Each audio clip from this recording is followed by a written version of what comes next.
Amados hermanos, la bendición del Padre, del Hijo y del Espíritu Santo está sobre usted y sobre todas aquellas personas que usted ama entrañablemente.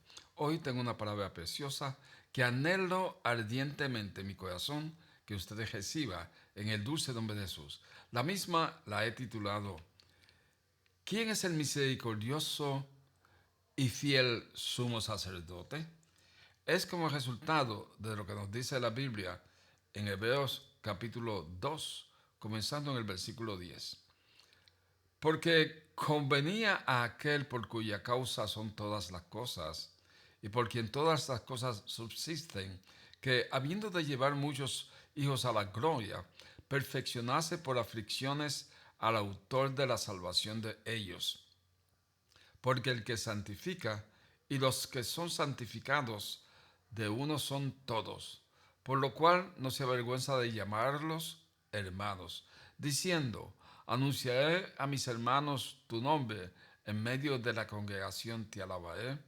Y otra vez, yo confiaré en él, y de nuevo he aquí, yo y los hijos de Dios que Dios me dio. Así que, por cuanto los hijos participaron de carne y sangre, él también participó de lo mismo, para destruir por medio de la muerte al que tenía el imperio de la muerte, esto es, al diablo, y liberar a todos los que por el temor de la muerte estaban durante toda la vida sujetos a servidumbre. Porque ciertamente no socorrió a los ángeles, sino que socorrió a la descendencia de Abraham.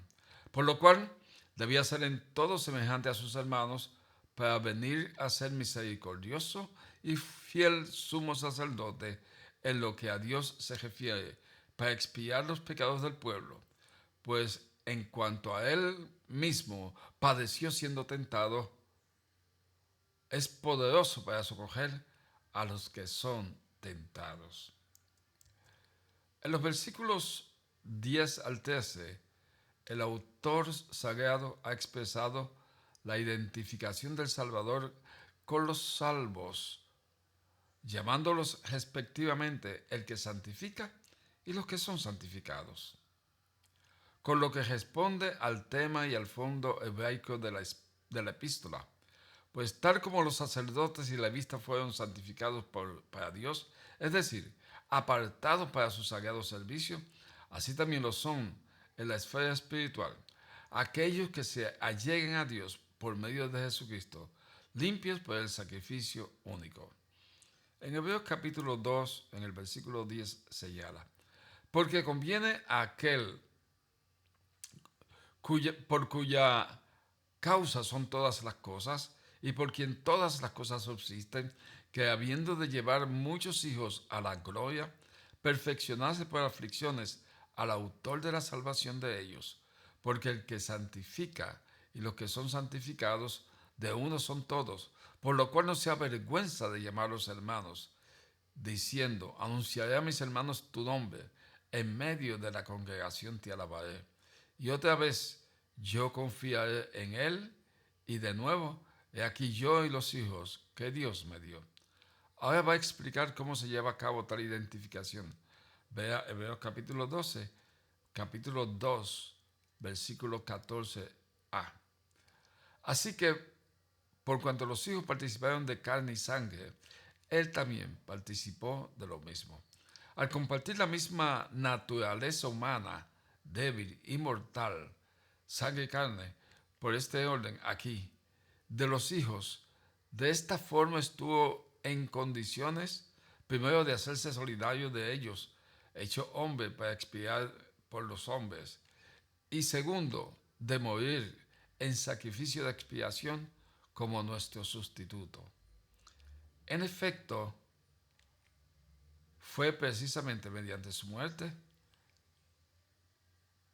ve el versículo 14b del segundo capítulo de Hebreos, para destruir por medio de la muerte al que tenía el imperio de la muerte, esto es, al diablo.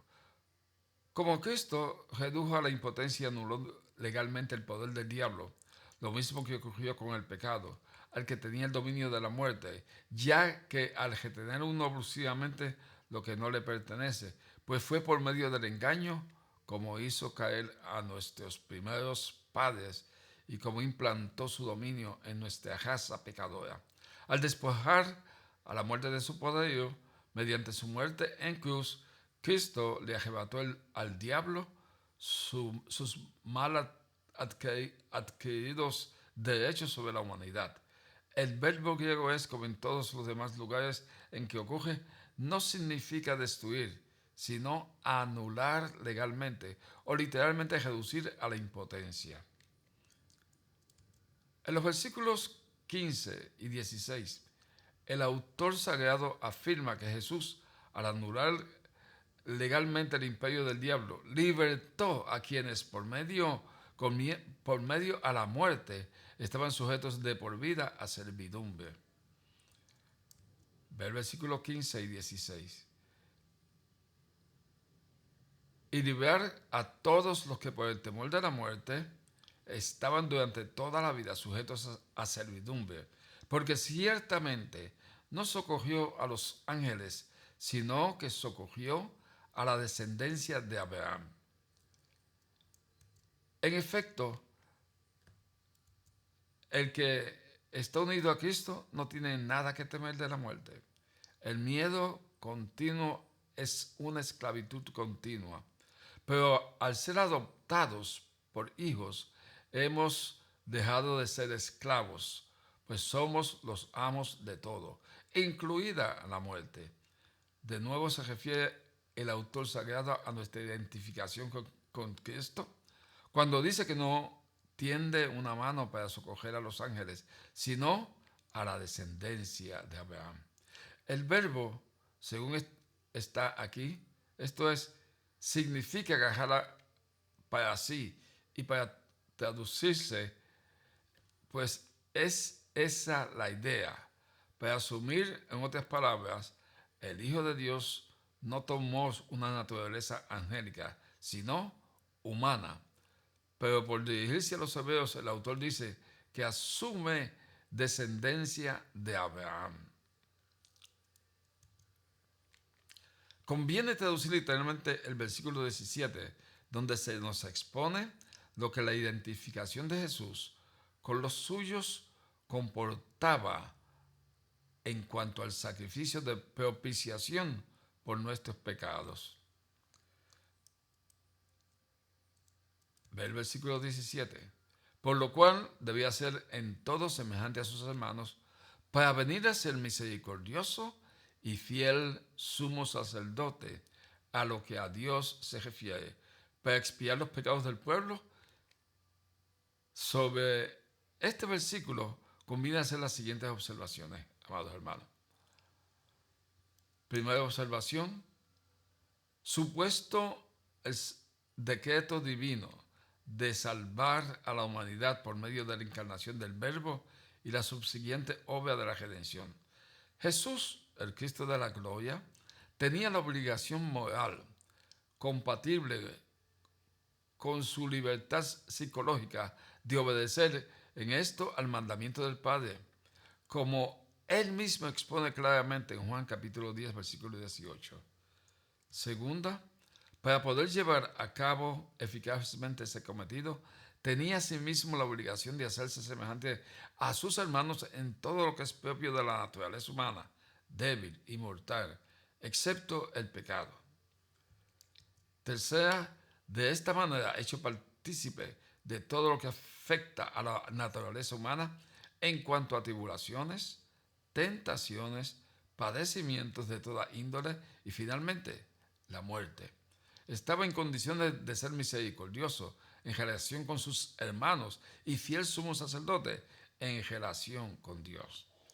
Y cuarta, una vez que poseía estas cualidades, ya podía hacer propiciación por los pecados del pueblo. Téngase en cuenta que la propiciación es aquel aspecto de la redención objetiva en el que la santidad de Dios, ofendida por el pecado del hombre, queda satisfecha por la obediencia de Cristo al morir en la cruz. Finalmente, en el versículo 18 se nos dice que, pues en cuanto él mismo padeció siendo tentado, es poderoso para socorrer a los que son tentados. La razón por la que hay versiones que han optado por traducir pasar por pruebas en lugar de ser tentado es sin duda para no confundir lo que es una prueba enviada o permitida por Dios con lo que es una tentación maligna.